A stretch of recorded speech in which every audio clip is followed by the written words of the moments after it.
What's happening? What's happening? What's happening, people? What's going on? It's a Friday. It's a Friday. Do that. And this here, I wrote myself a note telling me which buttons I'm supposed to push because I completely forget to push them.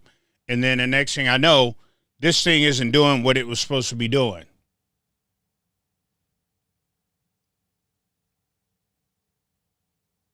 What's happening, Chaz?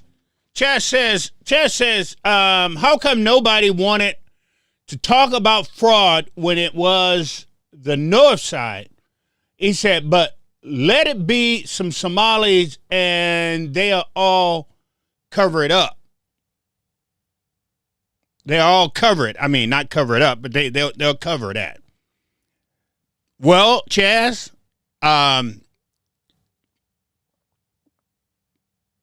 they knew. They knew. Everybody, look, come on, brother.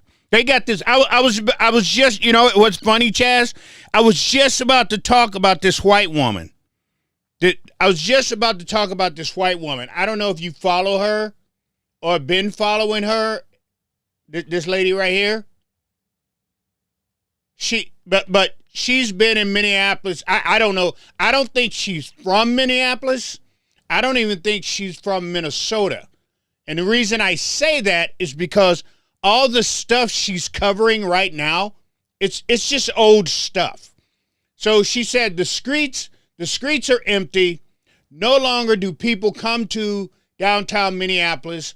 People say it's too dangerous. Cars get broken into. And I mean, who is she talking to? No, seriously. I'm like, who is she talking to? Who is she talking to? She's not talking to anybody in Minnesota. She's hashing up old stuff. People hadn't been coming down to downtown Minneapolis like they did in the 90s for years. But there are people down there. Matter of fact, my wife and I was down there for the Wolves game, and the bars was packed. North Loop, the reason we went back to First Avenue is because we had to wait 45 minutes for a table in the North Loop area.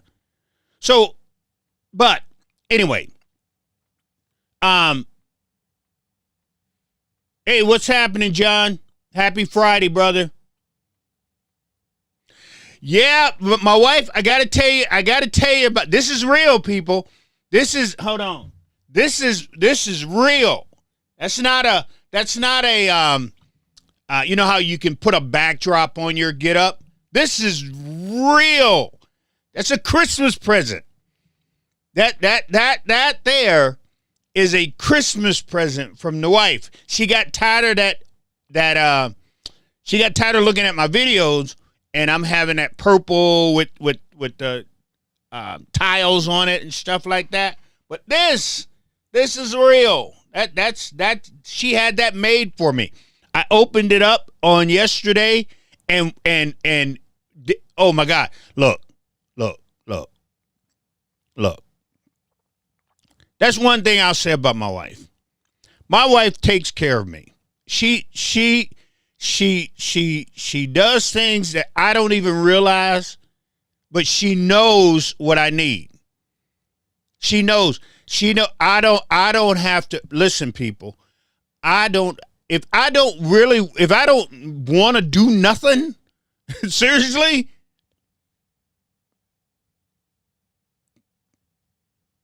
I'm just being honest. But I do the laundry. I do all the cooking now.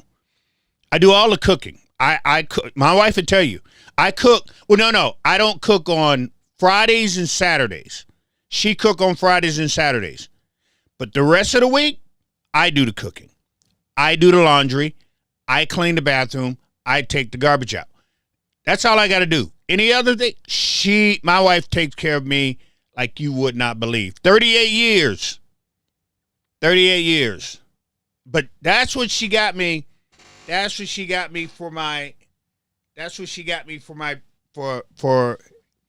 One of my Christmas presents that she got me. But yes, sir, John, there it is. It's up. It's up. And Winnie, I got to show this to her. Winnie is Winford. Y'all know her. She's on my show. I'm on her show every once in a while. And she actually did this for me. My header that I use, her Winifred actually did this for me.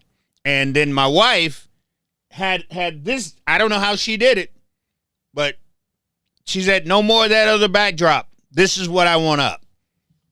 Cool with me. I love it. I'm ecstatic right now with this. It doesn't look big on here, but this thing it's huge. I mean, it is huge. It's got all my, the only thing about this, there it is. There it is. Anyway, right? The wifey did it.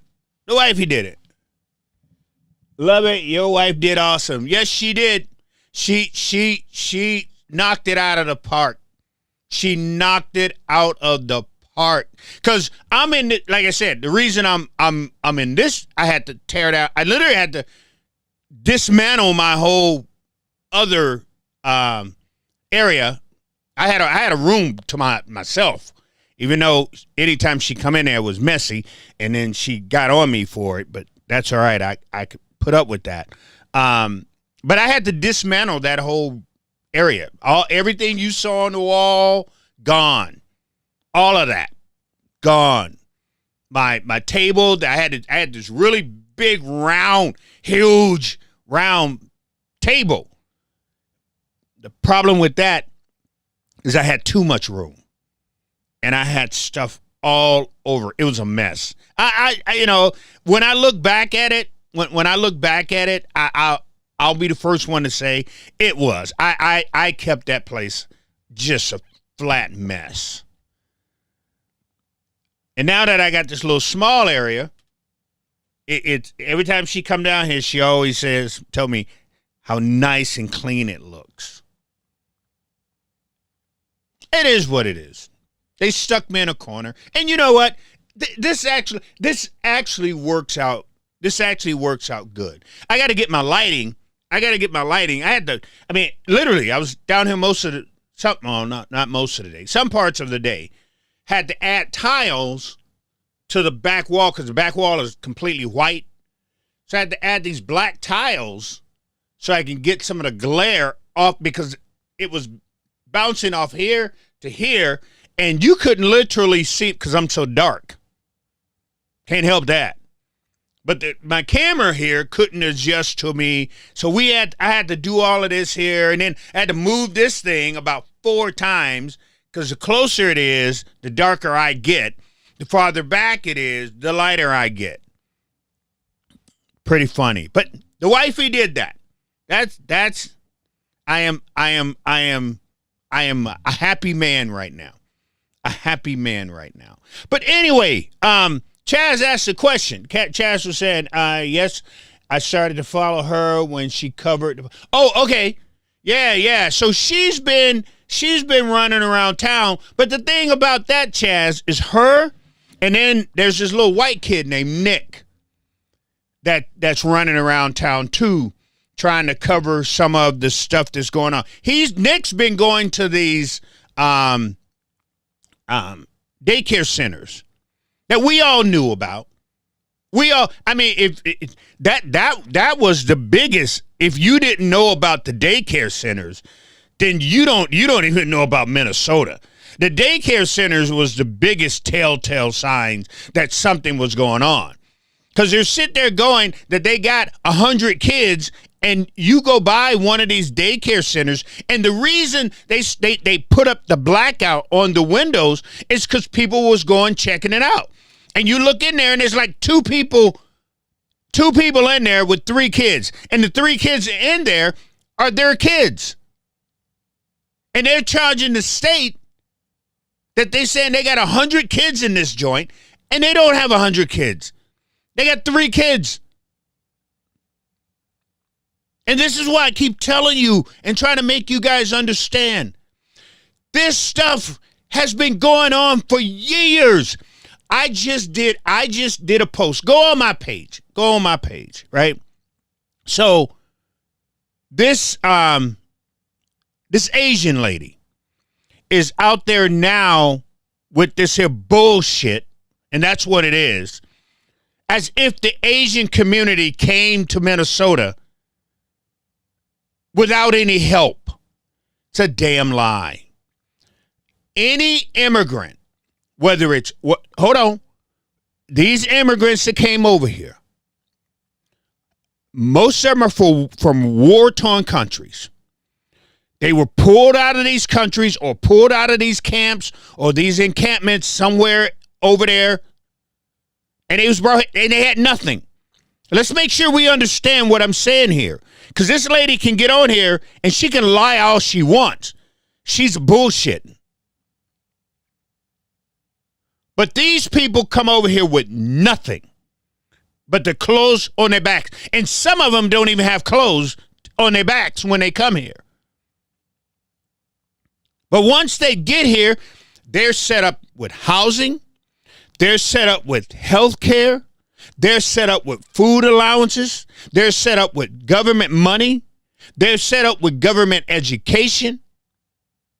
So when you hear especially these immigrants, the Hmong community, the Asian community, the North Africans, the East Africans, the Nigerians, all of them that come over here in this here state did not come over here and all of a sudden one day they came here with money in their pocket. They ain't have a damn thing when they got here.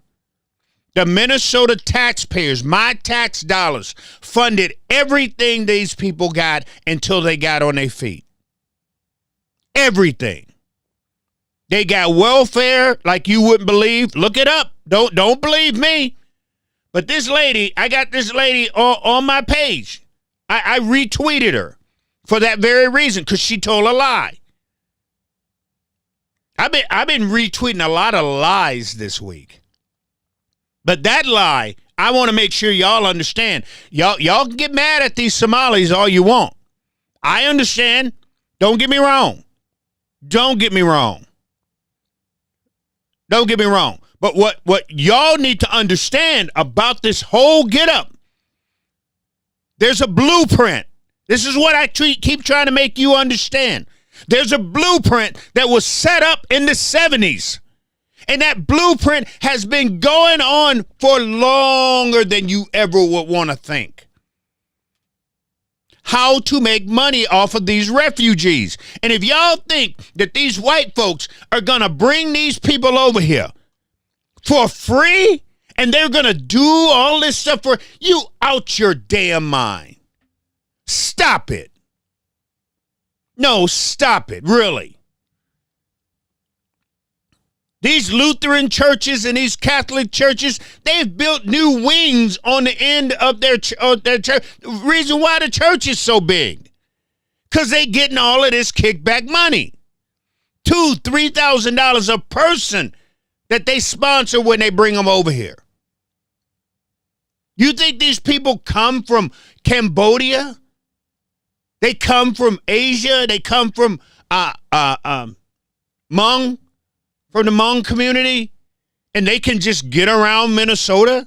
They can just drive the streets of Minnesota. They can just get health care on yesterday, tomorrow. They can go to the grocery stores. Really, people? No, there's people helping them do this stuff. There's people driving them to get their health care benefits. The people driving them to get their welfare. And those people don't do this stuff for free. These Catholic churches, these Lutheran churches, they don't do this for free. They get paid to do this. Your taxpayers' dollars is paying for them to do this stuff.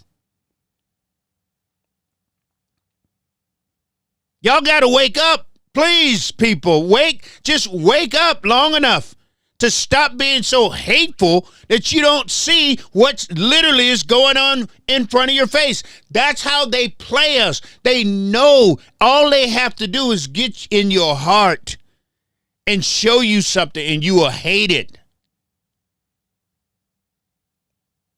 And as long as they can get you hating over here, they can steal from you over here. And that's what's going on. That's what they do.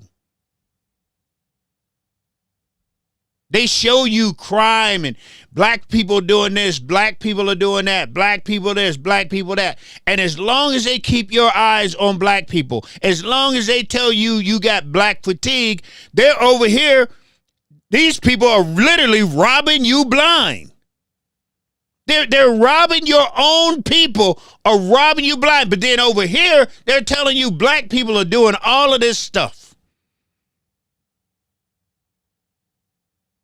And because you got your eyes on the black folks, like you always do, these people are literally robbing you as a taxpayer completely blind.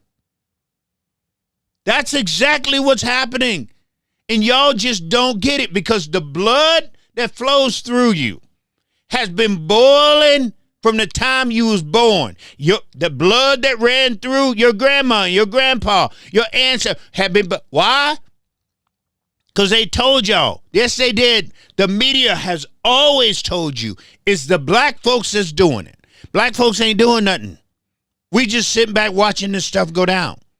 We sit back laughing at y'all now, because they're out in Lakeville buying 40 and 50 acres of land, about to build a community out in Lakeville, Minnesota. Oh my God. If you are not from Minnesota, you're not going to understand what I just said.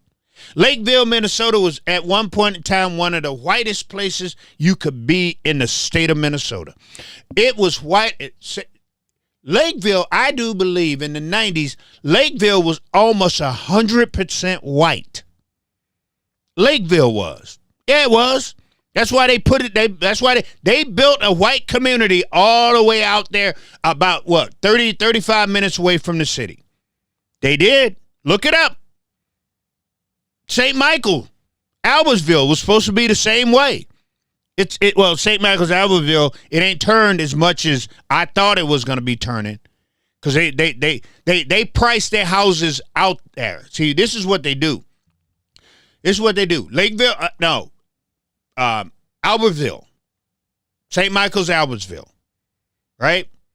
So they was like, hey, white folks, no, y'all know exactly what you did. Well, let's get away from the city. Let's get away from them Negroes. Let's move out here, and we're going to take a plot of land, and we're going to buy all this land from these farmers, because that's all that was out there. Correct?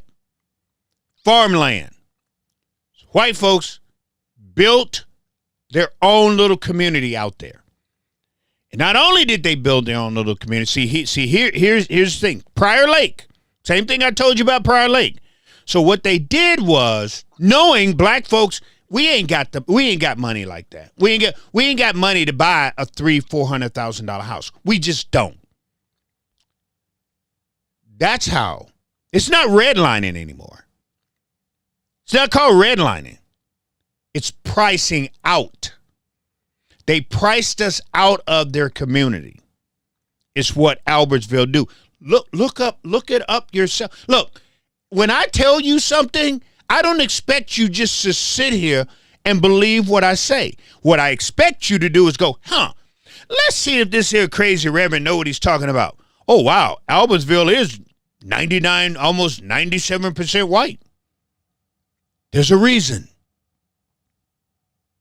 That's what they did. That's why Albertsville is the way it is. Albertsville, St. Michael, look it up. I'm not telling you something that you can't look up. Lakeville, Burnsville area was the same way. Prior Lake, like I told y'all, there was a time when black folks tried to get into Prior Lake. They was raising the price of land. They raised the price of them houses. Priced us out of Prior Lake. We couldn't get into Prior Lake. Black folks, foundational black Americans could not get into Prior Lake. That's a fact, people. And now, what do they got out there? 2 mosques. They your problem now, bro. They all y'all wouldn't y'all man, they your problem now. They ain't our problem no more. Half of them are gone. Cedar, even though they own a large part of Cedar Riverside, only thing that's pretty much over in Cedar Riverside right now is pretty much the elders. The elders live over there. The elders of the Somali community live over there in those towers. That's almost all. All the young whippersnappers that's breaking into cars and the ones that the police chief told y'all about, and then he had to turn around and apologize. He's a sucker. He's a sucker. Exactly the ones that police chief was talking about are the ones that's living in your neighborhood right now. The police chief said they are coming into the city, and y'all know who we talking about. That's what the police chief said. And then that community got on him. Oh, you're being detrimental to our community, chief. And what did the police chief do? He got in front of a mic. He stuck his tail between his legs, and he apologized for telling the damn truth. That's what he did.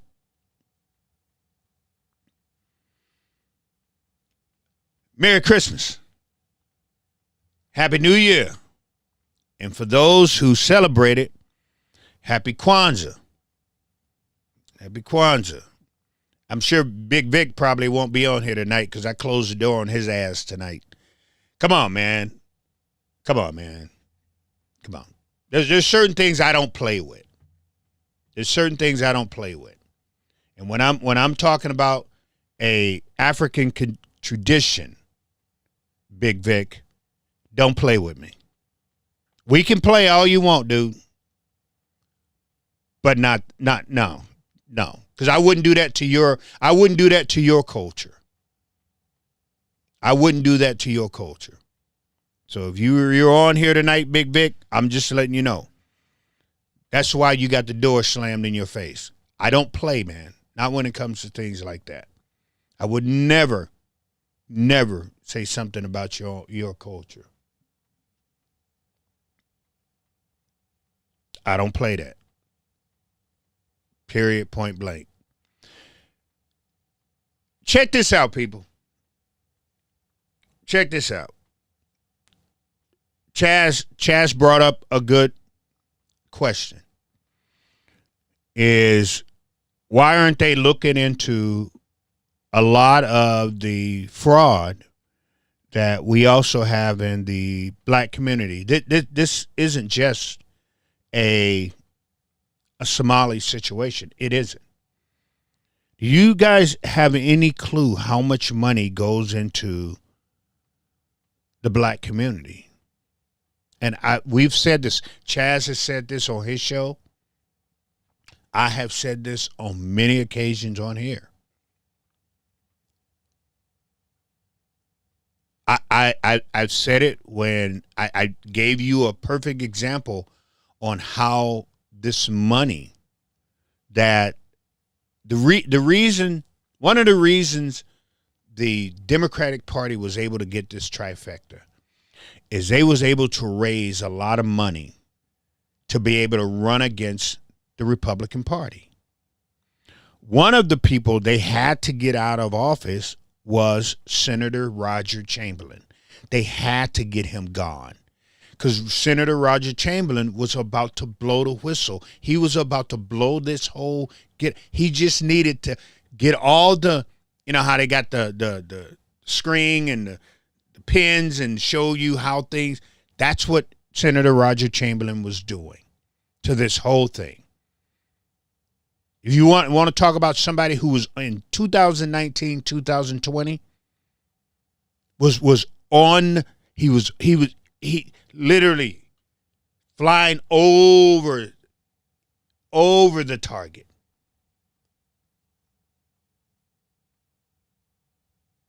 John, right? John will tell you. John just said, he said, we've talked about this numerous of times on the phone. We have.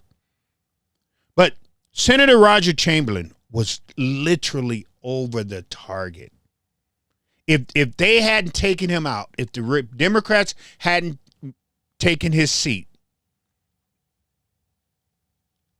I believe Roger Chamberlain would have broke this in 2021.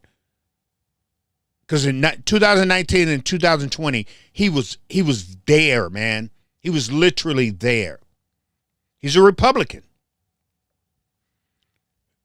And then in 2021, after he lost his seat, a couple of Republicans mentioned it. And then the Somali community was like, y'all racist. And the Republicans put their tails between their ass and they slinked away. That's what they did. It's funny to me how when people get all upset. I have a dude here that hates, I mean literally hates when I talk about the Republicans. When I talk about and I give you guys truth about the Republicans, the Republican Party, and how they did things. Hold on, I'll bring him up for you real quick. This dude, he hates it. He hates me talking about the Republicans. Hates it. Only time I ever hear from him. I can talk about the Democrats. I can talk about the Democrats all day long. I won't hear from him. But the minute I say something about the Republicans, boom, he pops up. And that's how some people are. But the bottom line comes down to this, people, is in 2020, but I got to stop there. Republicans knew about this. They did. They knew about this.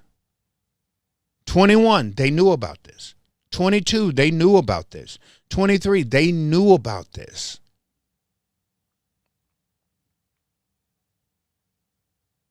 It doesn't matter if you're a right-winger and you want to get upset because somebody tells the truth or not. That's on you.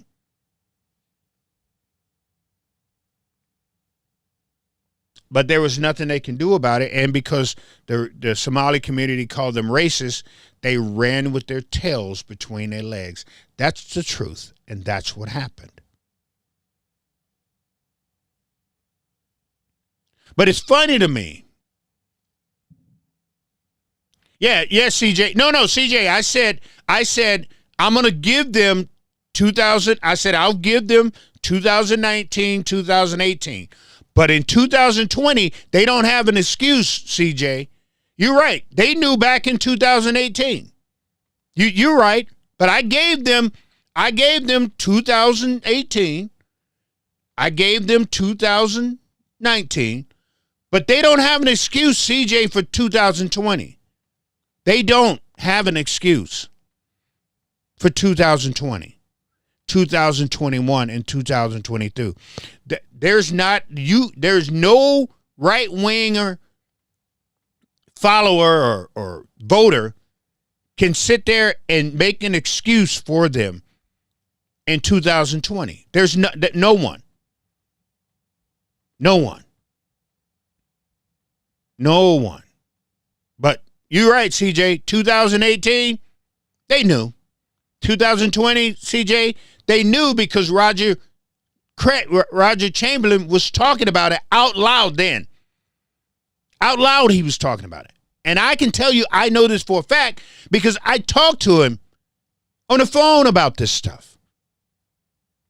And if he would have broke that code, he was going to dive into the fraud and the lies and the tax dollars that goes into North Minneapolis, that goes into the North Side.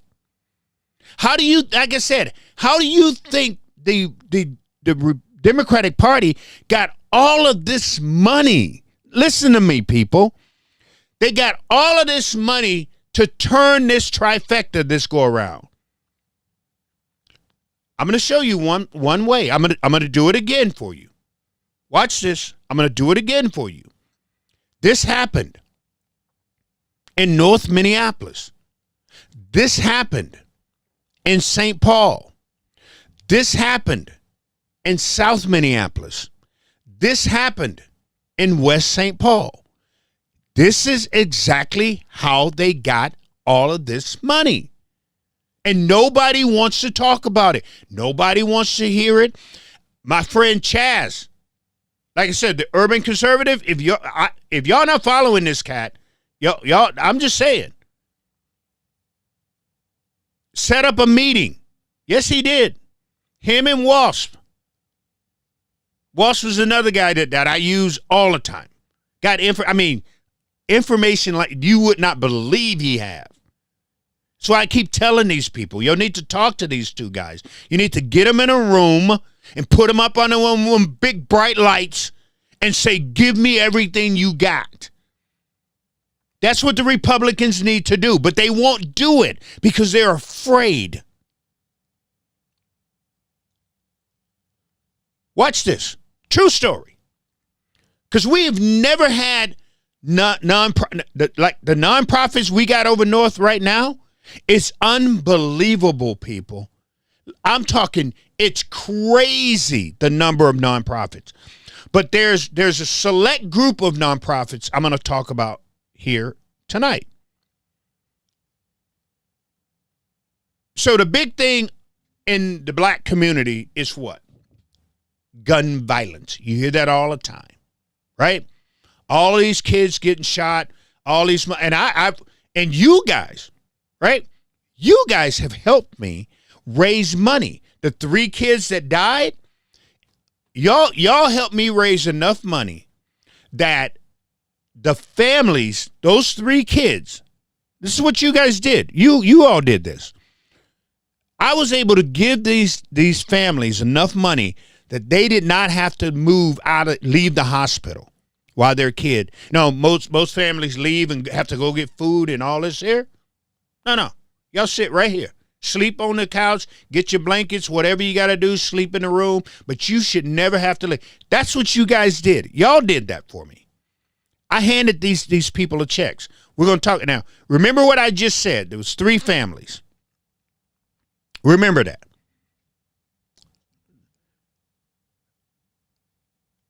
So during this time, people talking about how to raise money, how to get money, how to do this. There's 2 groups of white women from the suburbs. 2 groups. Moms Demand Action, Protect Minnesota. And 3. Hold on. Let me add Gabby Gifford in there too. Show you what they did. They literally came into the black community. They got smart. They was like, shit, how in the hell can we use the black community to make money for the Democratic Party? Black gun deaths. Because remember, down in Florida, I'm trying to think of that lady's name, the black lady, her son got shot by the white guy because they wouldn't turn the music down, and they actually got her into office. So these white women come into the black community, and they taught black people how, because we didn't know how to write these grants. They taught black people how to write these grants. And what they would do is they would write these grants.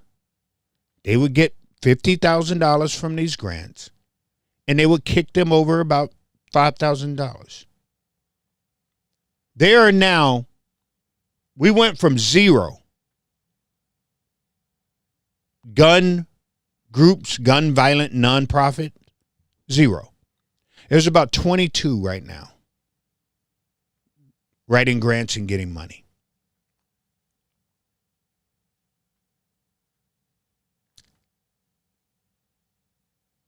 And that's just one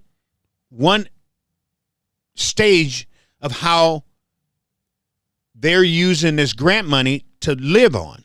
So let's say I had I want to do something for this gun violence. I want to reduce this gun violence, and so I would get I would be the head. So what I would do is I would go get the 501(c)(3) from the state. They will get me my EIN number. And under me, there will be LLCs. So I would have probably about 4 or 5 LLCs under me. And then under those LLCs, it's a pyramid. So under those LLCs are little bitty charters that operate off of those LLCs. And the money flows down from there. And by the time the money ends at that bottom of the pyramid, right?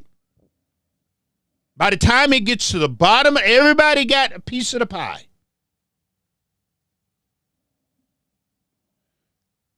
Everybody gets a piece of their pie. There's nothing for the bottom. And the bottom is always what goes on the streets. So all of a sudden you'll see them, they'll put together, they'll find an empty lot. They'll cook up a couple of hot dogs. They have some shirts, few signs. That's it. That's it. There's no education. There's no gun education. There's no dealing with guns. There's none of that. That's all you get.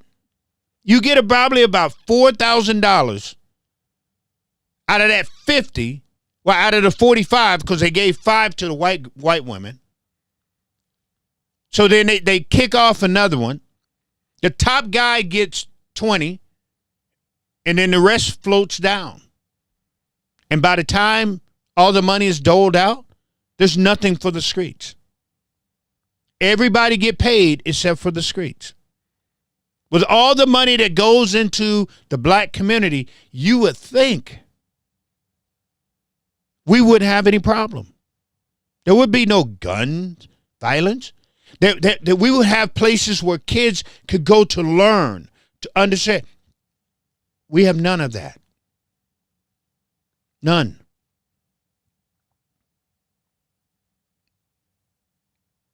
So if y'all think the Somalis are the only ones that's ripping the system off, you're out your mind. The problem, like I'm going to say it again. The problem with the Somali community is they got greedy. That's what happened, people. It wasn't that, they got caught. They didn't get caught, because if they would have done it like everybody else done it, if they would have done it like the Hmong community, if they would have done it like the Asian community, if they would have done it like the Nigerian community, the West African community, nobody would have got caught. But because they greedy ass don't know how to do the system, they messed up the blueprint.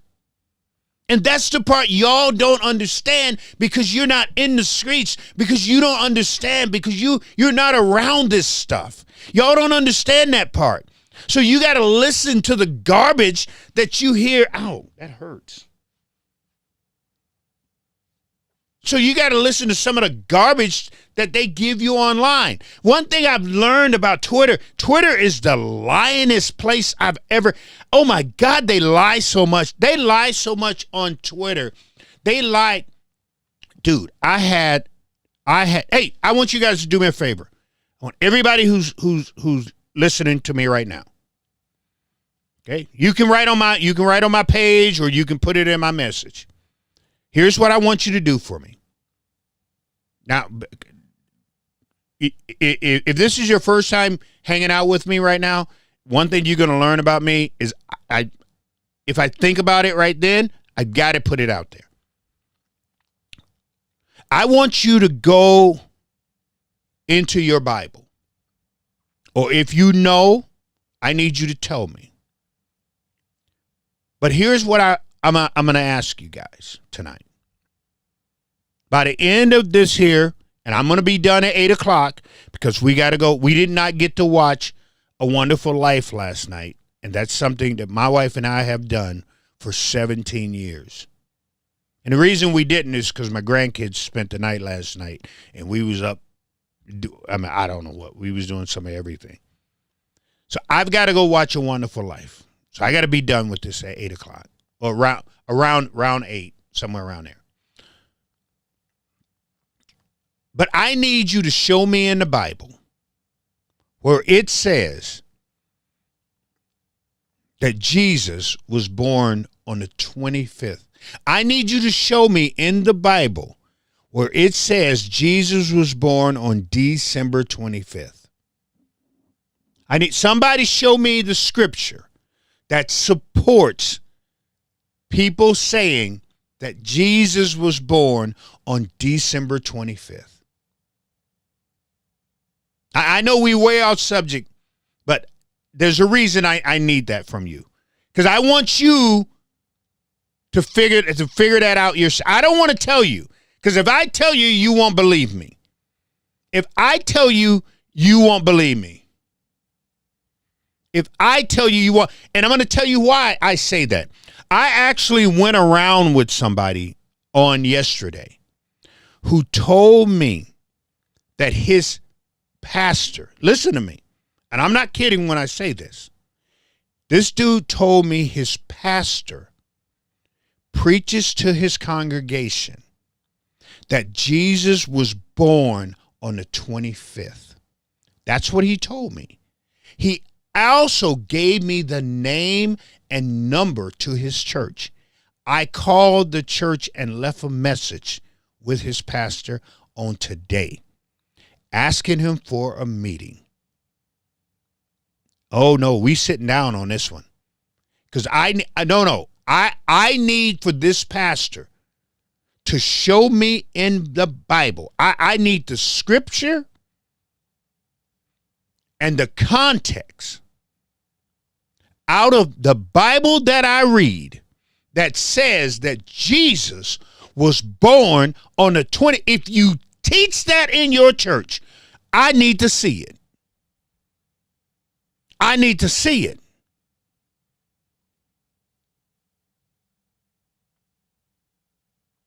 He said, enough credit, Tom. Many of us have known about this fraud for many of years. And yes, we know both Dem and Republicans are responsible. They know about it. Thank you, Tom. Thank you, Tom. I'm just, look, hey, he said it. He said it, but I get people to get mad at me when I mention the Republicans. I talked about the land out in Lakeville. 40 acres that the Somali community bought. 40 acres out in Lakeville. And that wasn't a red flag. The Republican state representative, senator, he didn't even question that these people, he didn't question none of that. And then if someone says that, then I'm the problem for going, but this is a state representative. Did the mayor of Lakeville, did he not question that? Did the city council of Lakeville, did they not question that? But because I bring it up,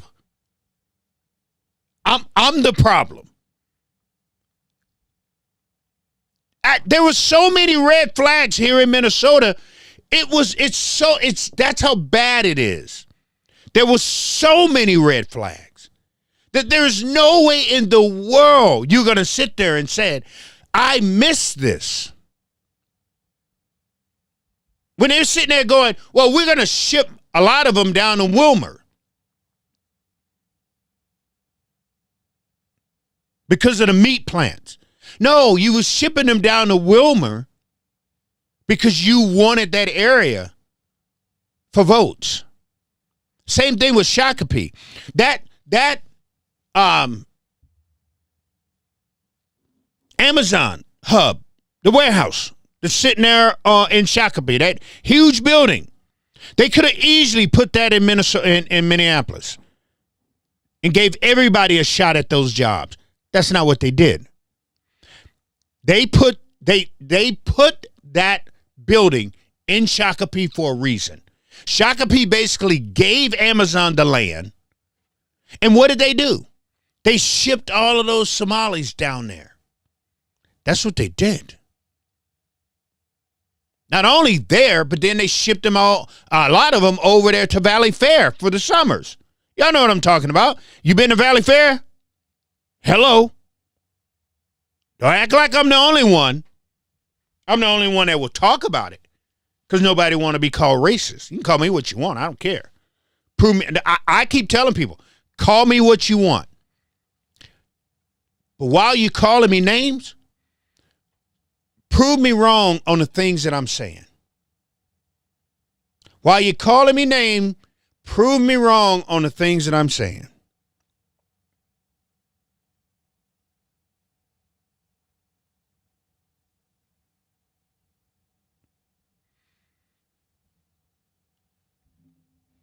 I'm going to try to keep up tonight with you guys here. He said, Tom said, I know numerous of business people here in Minneapolis who want to do business with Somali clients, right? There isn't new, that isn't new. They've been running all kinds of scams. Dude, that's what I'm saying. All of Tom, it's like all these people who are coming into Minnesota and doing these stories, and they're not telling us anything new. And this is everybody always sit there and talk to me who live out. When I go out to, I was just up in St. Cloud speaking. I went up to St. Cloud a couple days ago. I haven't been up there in a while. I told you guys I was going to be going up there. But I went to speak up in St. Cloud just a couple days ago. And I made it very, very clear to those who did not live in St. Cloud how important it is for them to get involved in St. Cloud. And it's the same thing with people who don't live in the Twin Cities. How important it is for you all to get it. Do y'all have no clue? I don't think y'all really understand. Had we not went out there and did it, like I said, Fry wasn't. If there would have been somebody better than Fry, trust me, I would have put myself out there. I would have thrown myself under the bus for them. But the only thing that was left was Fry. So when I'm putting all of this stuff together for him, I'm getting all these black ministers, these black churches together. I'm talking to people in the barbershop. I'm doing everything I did for him to get him back in the office was for a reason, people. It was for it wasn't for it. It had nothing to do with Mayor Fry. Nothing. Because Fry done pissed me off more than Fry even know it. If that would have been somebody else, more than likely, I would have jumped on it.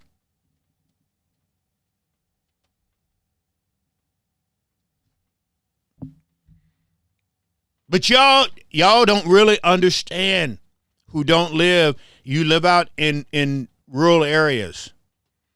You live out in rocks and cows. Y'all don't understand the bullet that was dodged by putting Mayor Fry back in office. Y'all may not like him. You may not like the way who he is. He's quirky. He knows Somalian and all of you. I know. I understand. But trust me when I say this. Trust me when I say this. I've not led y'all guys wrong. I don't think there's too many times that I've been on here talking to you all that somebody can sit here and say, Rev led us down the wrong road. But when I tell y'all that we dodged a bullet, believe me when I say that. I wouldn't have worked as hard to get that man back in the office if I did not know what I know. If I did not understand and believe what I understand and what I believe. Trust me, just trust me when I say we dodged a bullet. We did. And one of the things that I said to him when I talked to him was, again, with all this money going into the black community, why does the black community look like it does? Why do the same things keep happening in the black community? And how in the world are we to stop it? Let me show you something. And this is why the black community pissed me off. This is why people in the black community piss me off. And this is why when I deal with some certain people in the black community, I don't care what I say. I don't. I could care less what I say to them, and I can care less what they say to me, because I know they ain't about shit. Watch this. In 2024, there was a shooting in Burnsville, and the shooting was of those first responders, correct? And that's what it took for them to change the straw purchase from a misdemeanor to a felony. 2024. Now, one of the things I ask you guys to do tonight is remember the 3 kids that was all under the age 10 that was shot in Minneapolis. 3. Almost back to back to back.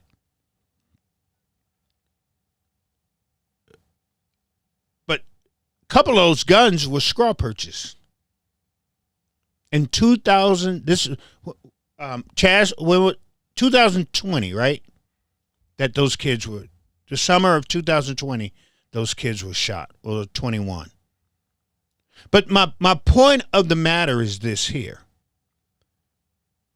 They didn't change the law when the black kids were getting shot and dying, nor did the black community go after them to ask them to change the law. But the minute white folks, they changed the law.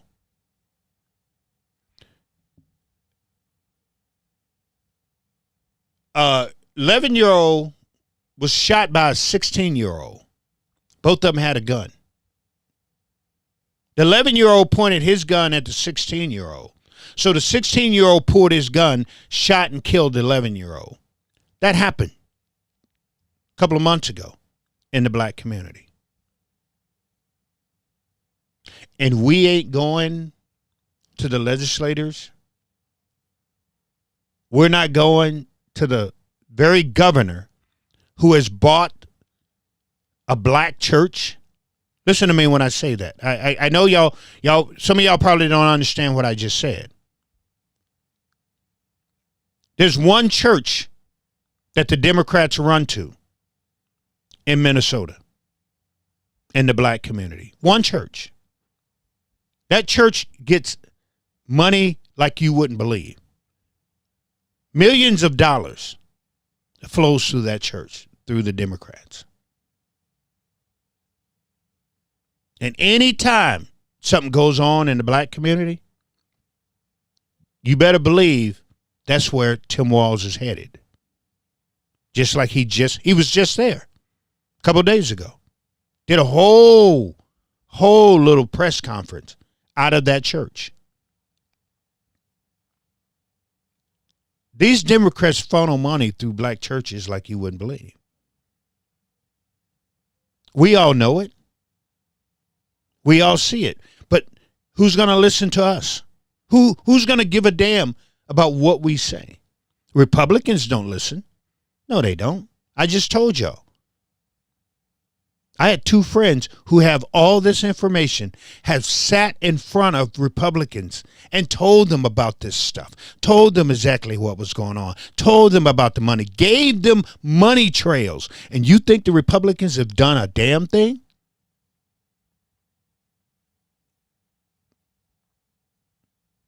They know, people. This is what I'm telling you. This is what I'm trying to make you understand. This is not a black hole. This is not a conspiracy theory. That's not what this is. I'm giving you facts. I'm telling you the truth.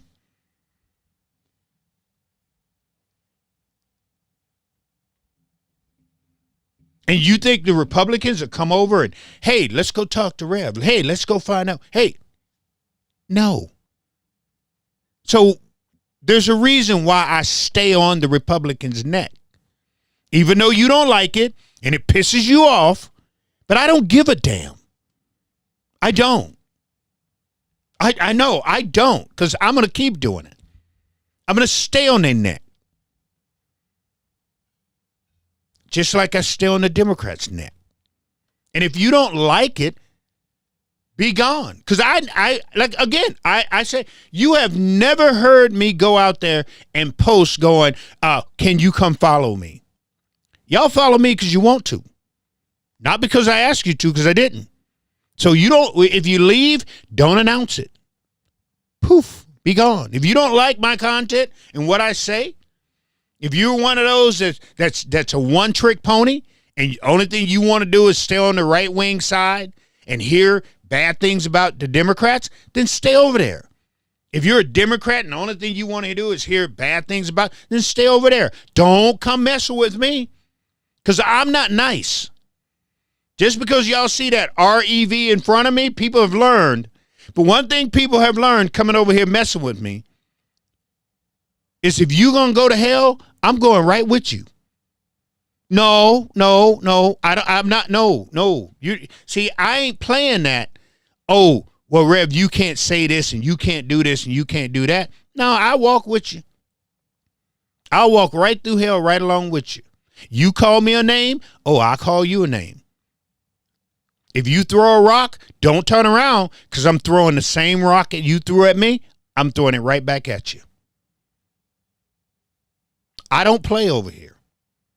I don't. And they've learned that.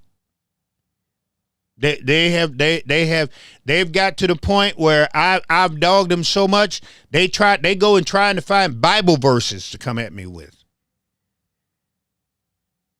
So if I'm not your cup of tea, poof, be gone, man. I didn't ask you to bring your ass over here. And people can't run off and talk about, well, the reason he blocked me is because I disagree with him, or my philosophy was right and his no. I look, people show me things I learn from people every single day. Every day, there's things I don't know, and people come over here and say, Rev, that's not right. This is it, and I learn from that. Only time I'm going to block you, if you get on here and you're racist, and you come at me personally. That's it.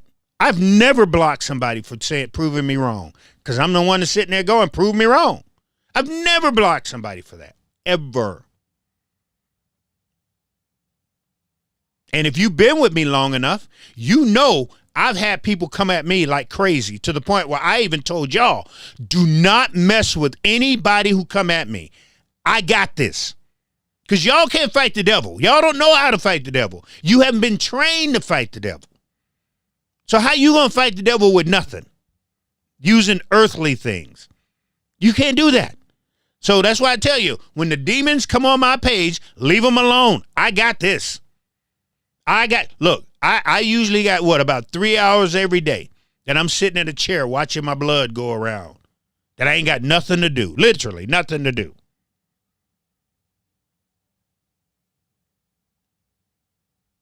So if you see one of my trolls, leave them alone. Stay out of. Only thing you do is just sit back. Sit back. Let me teach you how to deal with trolls. Let me show you how to deal with demons. Just leave them alone, seriously. Don't mess with them.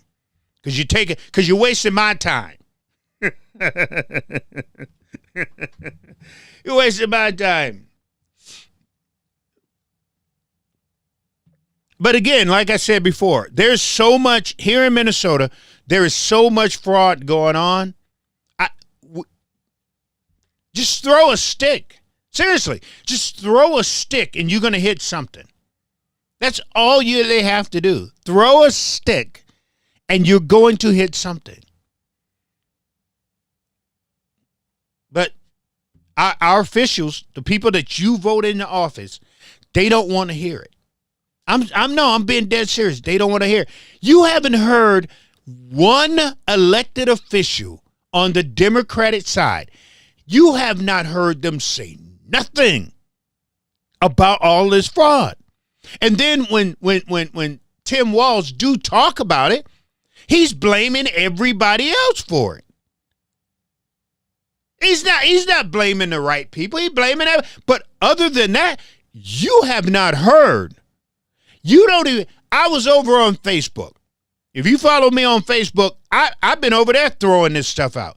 I've had people. I got Democrats mad at me over on Facebook. Oh yeah, they pissed. They pissed. Because Democrats usually hang over on. I've learned that Democrats are over on Facebook, Republicans are over on Twitter. So I'm over there on Facebook. I'm throwing all this stuff out, and they pissed. They are pissed at me. And only reason I go light over on Facebook is because my mom is over there. My mom reads some of the stuff that I say. That's the only reason. If my mom wasn't there, I'm thinking about blocking her. I was thinking no, seriously, y'all think I'm joking. I'm not joking. I know you're sitting there going, dang, Rev, you would block your mom? Yeah. Because she's the only reason I can't talk like I want to talk when I'm over there. That's the only reason I don't say some of the things I say. Because my mom reads my stuff. But I'm thinking about blocking her for about a week. So I can say what I want to say. So I can say what I want to say, CJ. And then I don't have to worry about it. But what I'm getting at is the North Side, black folks here in Minnesota, we deserve what we get, which is nothing. Because we don't ask anything of anybody. We don't. We sit back, and they had 350,000, true story. Watch this.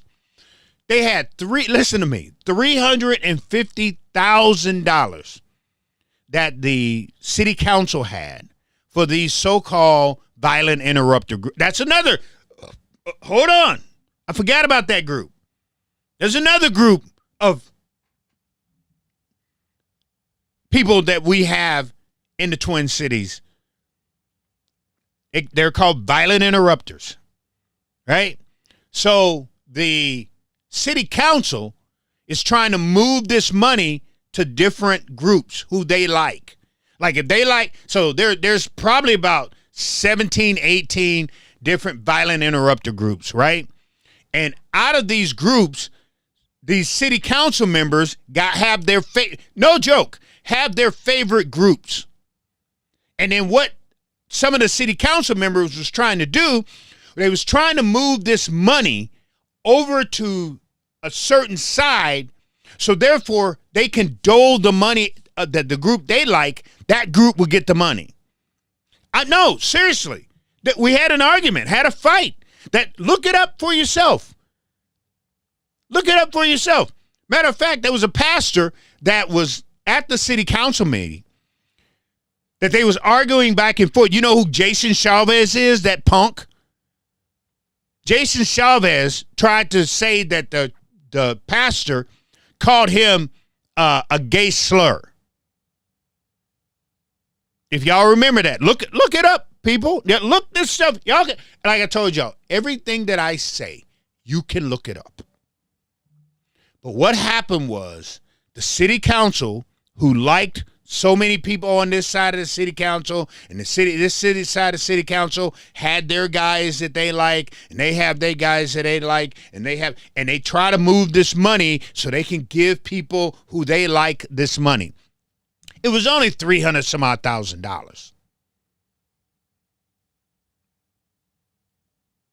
No, that is a lot of money, but compared to 4, 5, 6, 7 million that the Somalis were getting, and the only thing black people were getting was $300,000. Come on, people. So that's what they were fighting over. Literally, that's what black folks had to fight over, while they was writing checks for $4, 5, 6, 7, $8 million to these other people. So what did Tim Walz and Democrats had to do after all this stuff broke, and black folks was like, wait a minute, we're fighting over $300,000 and y'all writing $10 million checks to these people? That's why Tim Walz took, you remember what I told you earlier in tonight, that Tim Walz had to go down to the black church that he bought? That's why he went down there, because his ass had to apologize. That's why he took it. He had to make it right with the black community. Are y'all following me here? Are y'all getting what I'm trying to put down here for you? This stuff isn't complicated. But you have to get involved to understand how it works. So when stuff pops off, you can go, Rev already told me that. I knew that from day one. Tim Walz went to the black church not only to try to get us to stand with the immigrants and ICE and all of this here. He went to a black church to also apologize, because here we are fighting over peanuts compared to what they're giving these people. So he's got to go, yo, I'm sorry. Y'all found out about it. The Somalians were greedy.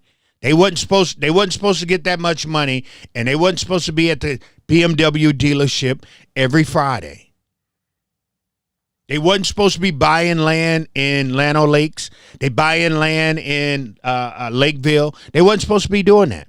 They wasn't supposed to be building mosque in Prior Lake. We're sorry that we didn't give you guys any money and we had you fighting over 300. That's what Tim Walz had to do to the black church.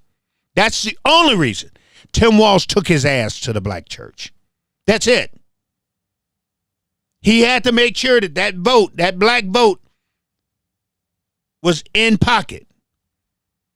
After black people start questioning, going, how in the world are you giving these people all our taxpayer and you give us nothing? How in the world are they getting a mall? How in the world are they moving all the way out here in white communities? And here we are still in the slums. You disrupt our lives by moving them in here, and then you do them like this. You give them this, you give them that. They getting free daycare. They getting schools all to themselves. They getting able to call a prayer, and I can't even put chairs in my parking lot during COVID to preach to my people. But yet we got to listen to that.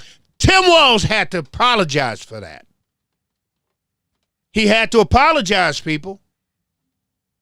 Y'all don't understand. See, white folks, y'all don't understand this stuff. But he had to apologize.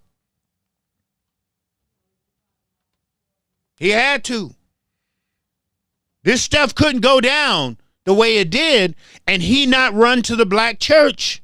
It just would not, it wasn't going to happen.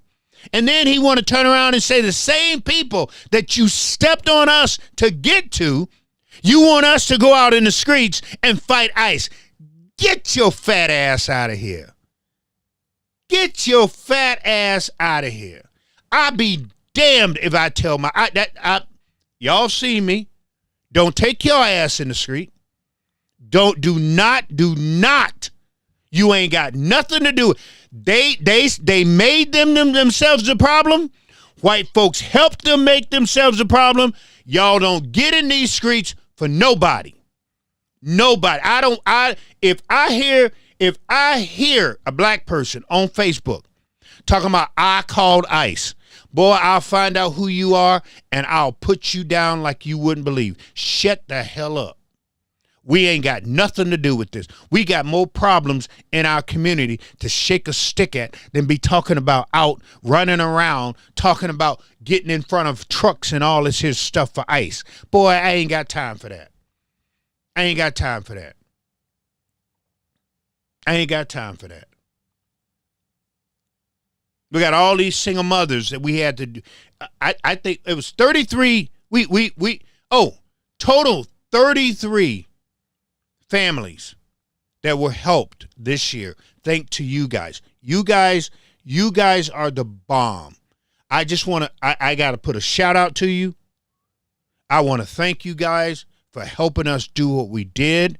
Look, I begged you, and some of you said, you know what, Rev, I got you. And y'all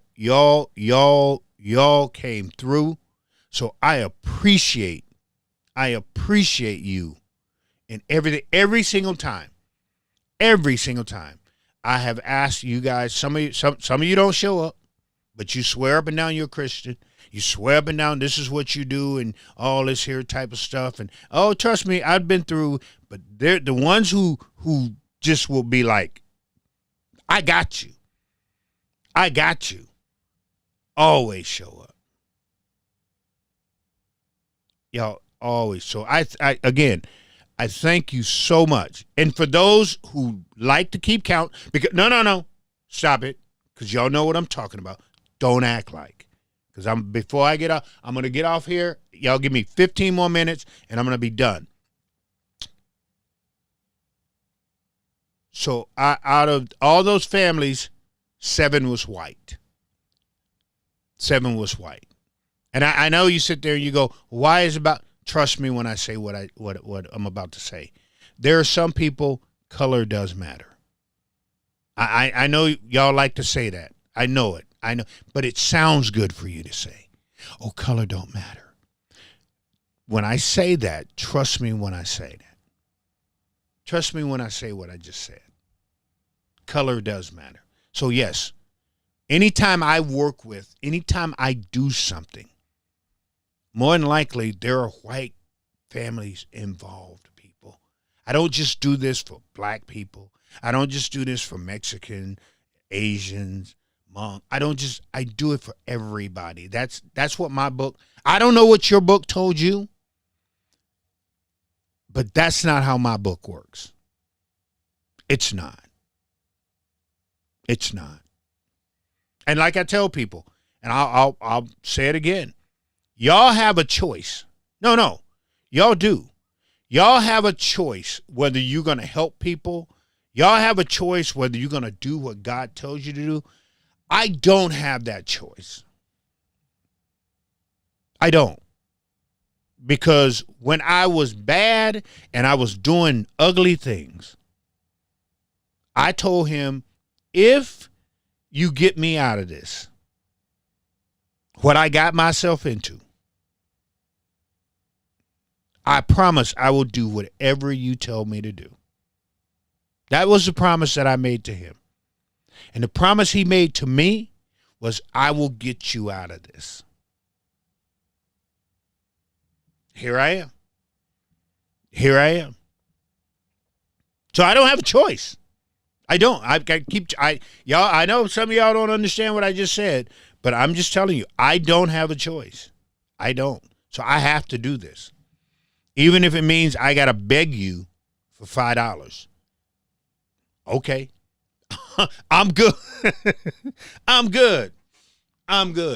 But I just want you guys to understand that I'm going to stay on this, and I want you guys to understand that this stuff isn't new, and I want you to understand that there's a long way that we're going to have to go to change some things if we really want things to change.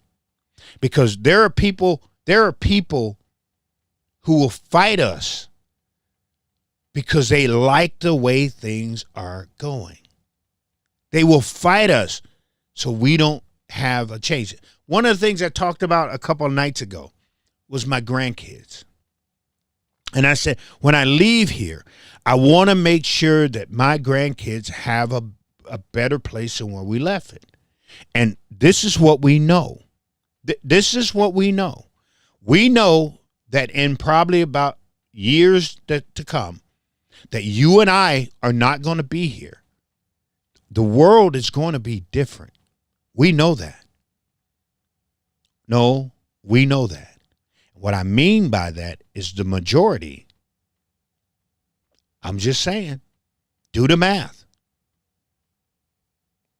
So why not make it better for our grandkids?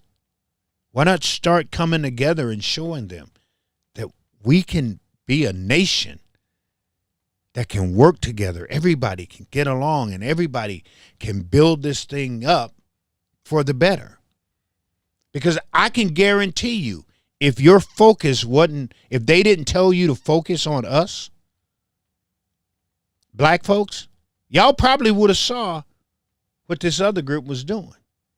But because you was so focused on black folks, y'all didn't see that. No, those are facts. Y'all don't want to admit it, but I'll say it. So everybody's been going nuts, and I've been watching it today. And then I'm done. I promise you, I'm out of here. I told y'all I wanted to be done by 8 because I got to go watch A Wonderful Life with the wifey. So follow me here. I know I'm about to piss some people off now. But if you listen to what I'm saying, and if you sit back and go, I'm going to give Rev an opportunity here, y'all going to understand what I'm saying.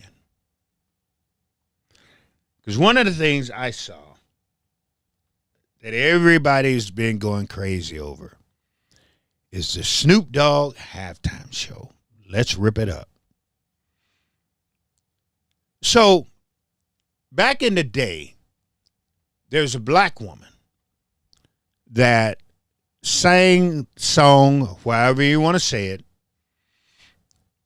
this song called You Ain't Nothing But a Hound Dog, crying all the time.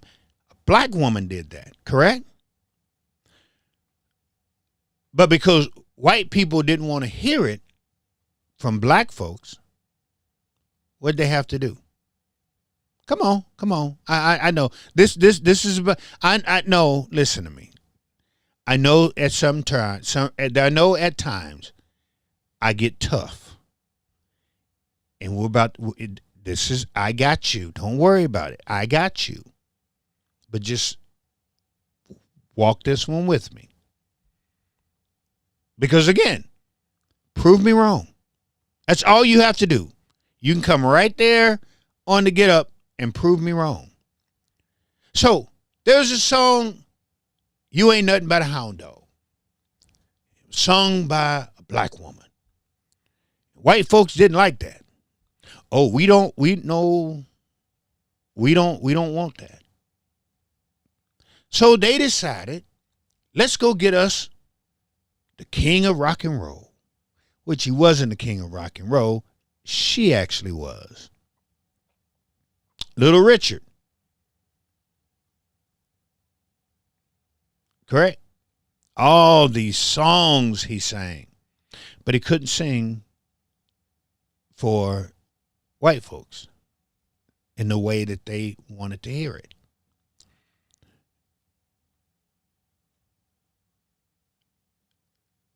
So they would have to go get Pat Boone to sing Little Richard's songs.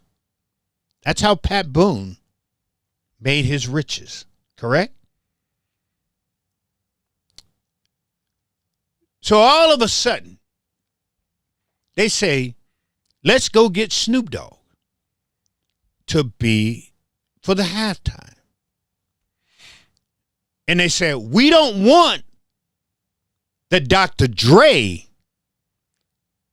Snoop Dogg. We don't want the Death Row Snoop Dogg. We don't want the pot smoking, crip walking, ghetto, blue handkerchief in the black pocket Snoop Dogg. We don't want him. Nobody. Don't want him. That same Snoop Dogg that did the halftime show with Eminem, Kendrick Lamar, and Dr. Dre, we don't want him. And y'all put him down for that Super Bowl appearance. Yeah, you did. Yeah, you did. Yeah, look, I was just watching it today. I was reading the comments. I was reading y'all's comments. We don't want that Snoop Dogg. We want that Martha Stewart Snoop Dogg. Oh, you know, the Snoop Dogg that plays around with that white woman, the Snoop Dogg that brings it down a level. That we want the Elvis Presley Snoop Dogg. Yeah, you did. Yeah, you did. That's what you got. That's exactly what you got. You got Martha Stewart Snoop Dogg. And you were happy. Y'all been elated, crazified with that Snoop Dogg. That's the Snoop Dogg you want. You got to water it down for us. No. You can't. He can't be on Negro level 9. No. You got to bring his Negro level down to about 2. We can handle 2. And you can probably get by with 2.5. But I can't handle a 9 Negro. I need a 2. And if you give me a 2 Negro, I'll praise him. I'll watch. Oh, I've been reading the comments all day today. Like I tell y'all, I got 3 hours a day I ain't got nothing to do. Oh, y'all want Snoop Dogg for the halftime show. Begging. Oh, if we're going to have a halftime show, let it be Snoop Dogg. But see, you want that Snoop Dogg. You don't want the NWA Snoop Dogg. No. That's nigga level. That's a Negro level 9. Can't handle that Negro. We need a 2. We need a Candace Owens type Negro. We need a Officer Tatum type Negro. We need a Byron Donald Negro. We need a Wesley Hunt Negro. We need a Tim Scott Negro. Oh, those are the type Negroes we need.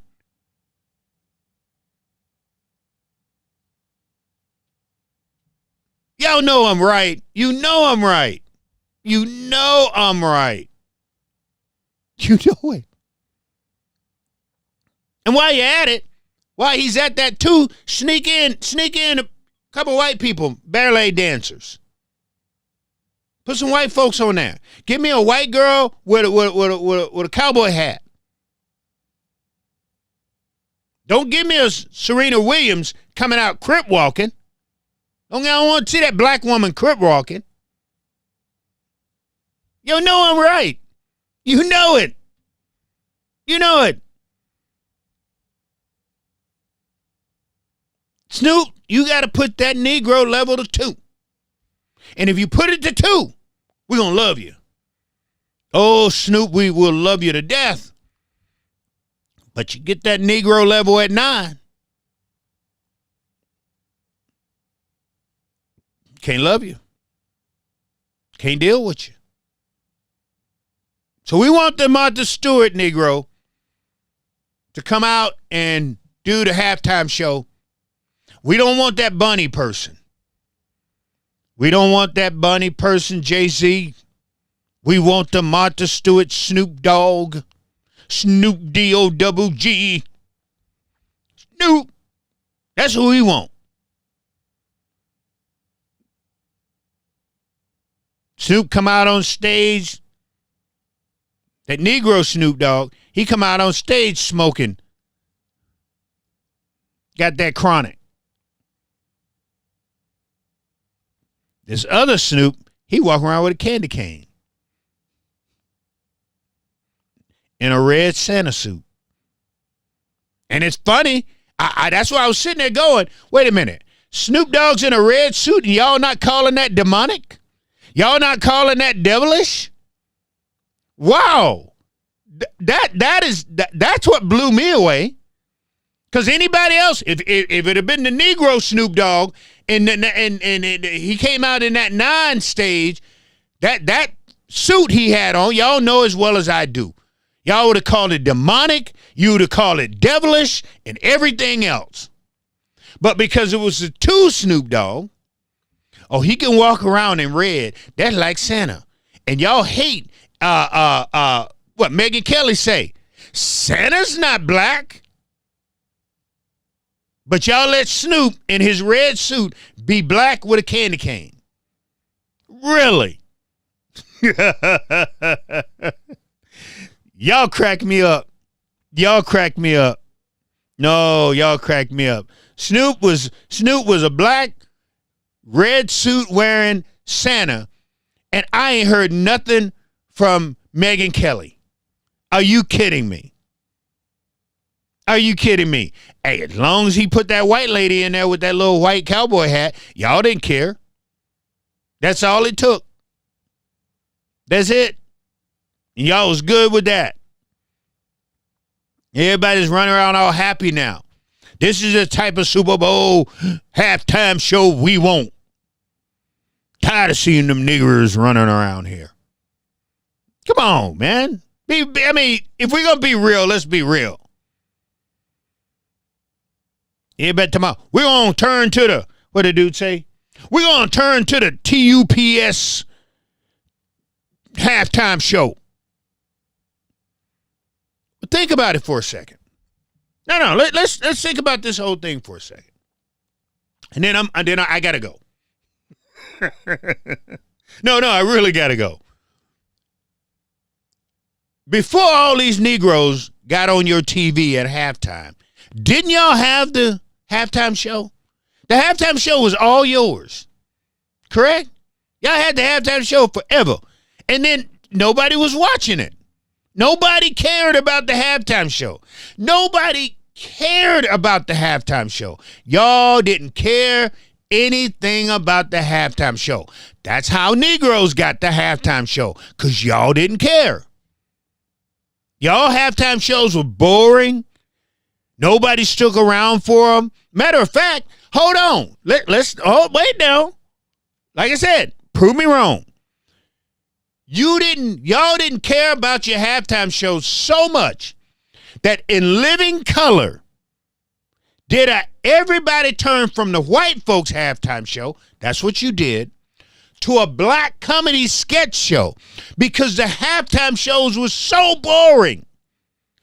That's what happened. That's exactly what happened. So blame yourself for all of these Negroes on your TV during half shows. Blame yourself. Because the next year, what did they do? They went and got the top hottest artist ever in the world. Michael Jackson. And then everything changed from there.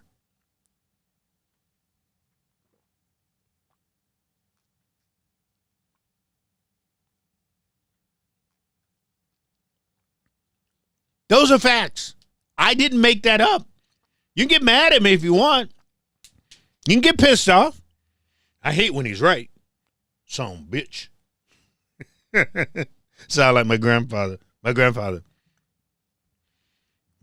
get mad. Son bitch. That's when we know get away from grandpa, go in the cornfields, go as far away from, go somewhere. Go play on the hill. Be gone for a little bit. Let him cool down. That was my grandfather. That was my grandfather. But you got your Martha Stewart, Snoop Dogg, and y'all all happy, and hopefully Bad Bunny don't make you lose your mind too much. And then right after that, hopefully, we start getting more your Snoop Dogg type Super Bowls. We'll get who's hot out there right now. We'll get a country star, country music star, whatever, that will do the halftime shows. But if you get it back, you got to pay attention. You got to stay. Don't get it back, and then all of a sudden y'all start joining away from it because now y'all ain't got nothing to bitch about. So there's no reason for you to watch the show, and then you lose it again, and then we have to go through this all over again.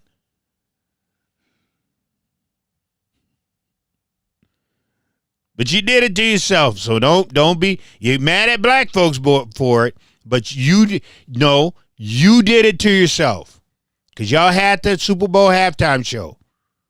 Y'all stopped watching it, and your halftime shows was boring, and nobody wanted to see that crap. And now you're bitching and moaning because Negroes are running across the screen at you, and you're upset. Too many Negroes on your TV at one time.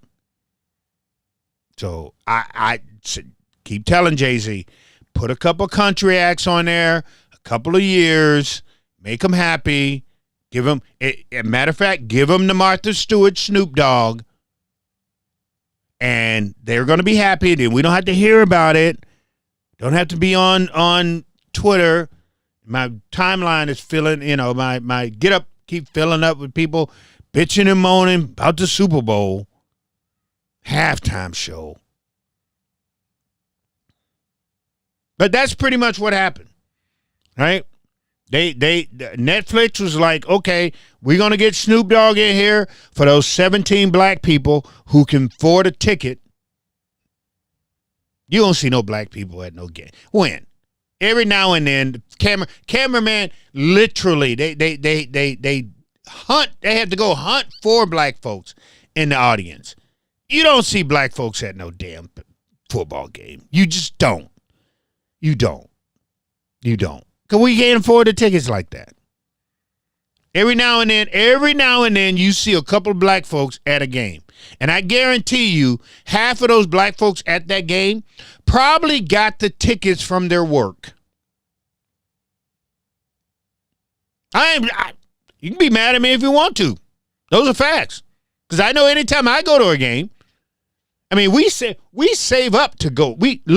I save up to go to the Yankee game. That's about the only game that we ever go to. Or unless the Twins really start sucking, and then we can go downtown and we can get the tickets all the way up in the whatchamacallit. And then by the third inning, because there's nobody in the stadium, they let you sit wherever they want. So we'll buy those cheap tickets, sit up there 2 innings, and by the third inning, we're down in a nice seat area. No, I'm serious. I ain't got no reason to lie to you. Some of us, we just can't afford. I'm lucky enough, white people get all the jobs, get all the high-paying jobs to where you guys can go to those games. A lot of black people, we cannot go to those games. It's not like that. Y'all keep thinking that they pay us the same. I worked in the same place for 20-something years. And I guarantee you, the white people, I did the same thing they did. I promise you. I know this for a fact. They made more than I did. I didn't, and they knew I wasn't going to make a scuff out of it. Because I was lucky. The job that I had was awesome. Did I make some pretty good money? I did. I'm not going to sit here and act like I didn't. But I know that my white counterparts, I do. I know that, made more money than I did. By a long shot. I know that.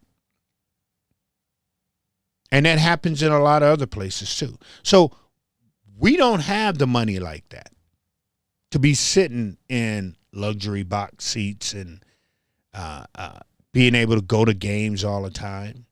I mean, my kids, like I said, the only time we would go to Twins, we're Twins fans. My boys are Twins fans. So we would have to save up. A family of 4 going to get good seats down by, as close to the dugout as we possibly can. I mean, $200, $300, $400 seats. That was a year's, literally. I'm not. Y'all think I'm kidding when I say this stuff. I'm being dead. I can get my wife down here. She'll tell you the same thing. We saved up the whole year to go to one game, and that was to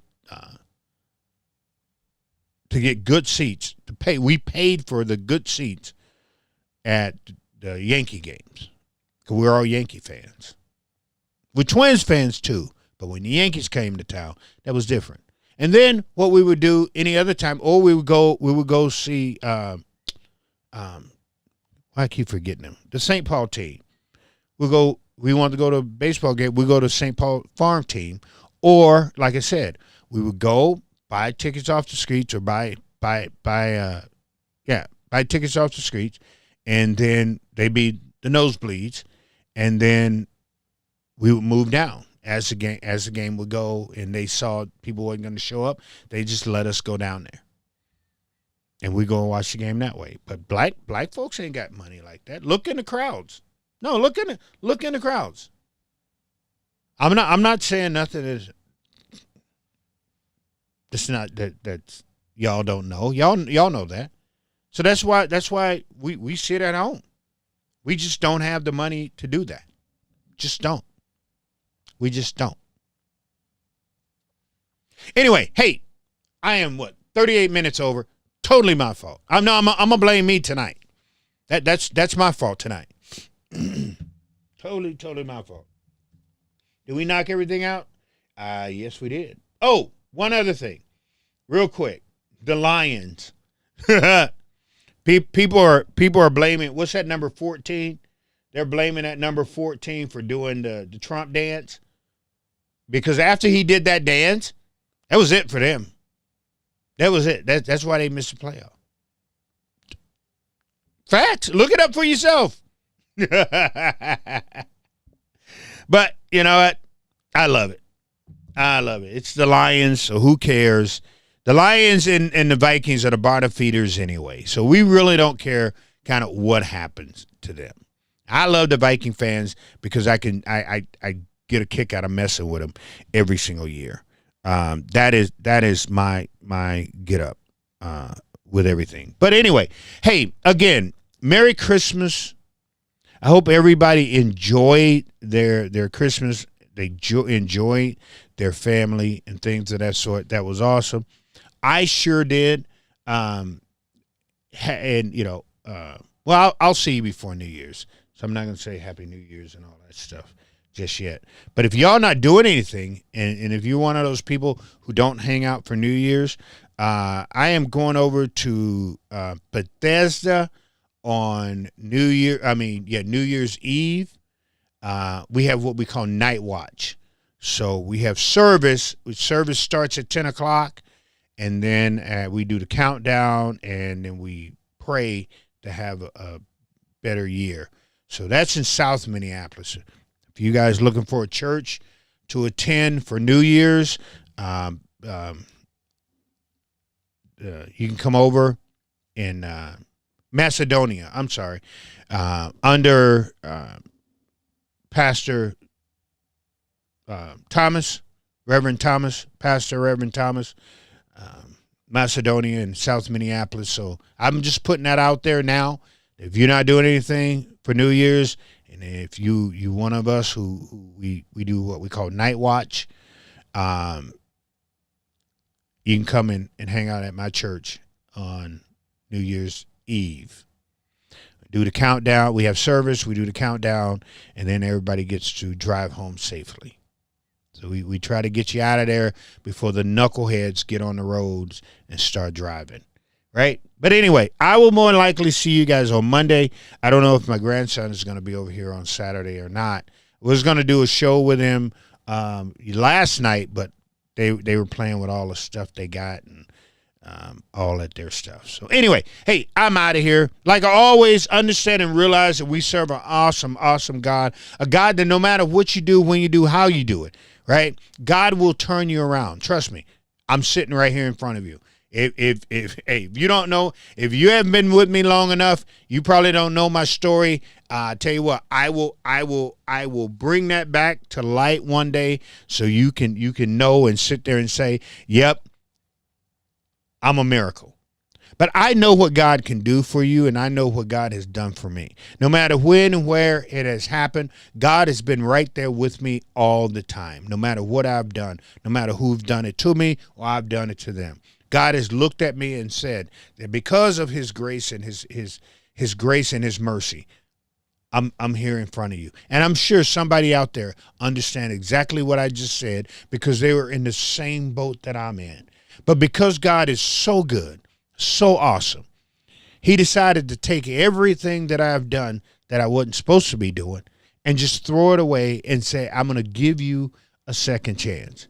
I didn't have to even do much but to give him my heart, my mind, my spirit, and my soul. It's just like the thief on the cross. He looked at him and said, yo, what about me? Pretty much, right? Can I go with you? Boom. Blessed him right there on the cross. And for that, y'all know what I say. That should be put a smile on your face. And y'all know what we do with those smiles. We go out and we smile at somebody, so somebody smile back at you. Hey, fam, y'all have a good night. I appreciate you all. And like I said, for those who just jumped on, check it out. The wifey did that. Hold on. Where'd it go? Oh, the wifey did that. So I am in high heavens right now. But that's my Christmas present from the wife. Y'all have a good night. Peace. I'm out.